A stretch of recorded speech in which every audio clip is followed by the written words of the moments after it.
អានីរាត្រីដែលរៀមបានជួបថ្លៃរាត្រីដែលនាំមកនៅក្តីវិបត្តិញាប់ញ័រក្នុងចិត្តដោយរូបស្រីមិនគិតអាណិតដល់រូបខ្ញុំលួយសំនឹងអ្នកអានីពេលស្រីរងខ្ញុំពំទុកព្រួយខ្លួនមួយព្រួយរែងព្រួយក្រៀមក្រំខ្លោបសាយ៉ាងណាប្រាថ្នាសូមតែចិត្តភ័ក្រក្តីបើថ្លៃមិនបាត់ទេសូមស្រីមេត្តាខ្ញុំឈោគីលួយគុណព្រាងត្រាដូចឃើញតារាដែលរសានឆ្ងាយចិត្តព្រាមនៅនឹកស្ដាយដល់កាស្រីថ្លៃមិនប្រណីបែដួងកំព្រីអូអានីរឿងអ្វីទៀតខ្ញុំបំភ្លេចបានក៏យ៉ាងបំភ្លេចមិនបានដោយរឿងហេតុអ្វី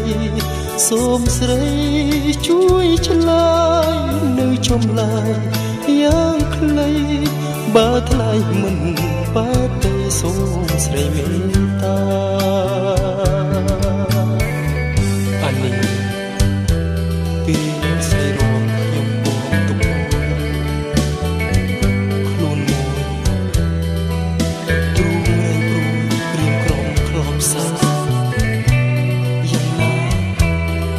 ប្រាថ្នាសូមតែចិត្តភក្តីបើថ្លៃមិនបានទេសូមស្រីមេត្តាខ្ញុំឈោគីលួយគុណភ័ត្រាដូចឃើញតារាដែលរសានឆ្ងាយចិត្តព្រាមនៅនឹកស្ដាយដល់កាយស្រីថ្លៃមិនប្រណីបែដួងកំព្រីអូអានីរឿងអ្វីទៀតខ្ញុំបំភ្លេចបានក៏យ៉ាងបំភ្លេចមិនបានដោយរឿងហេតុអ្វីសូមស្រីជួយឆ្លើយនៅចម្លើយយ៉ាងខ្លីបើថ្លៃមិនបាត់ទេសូមស្រីមេត្តា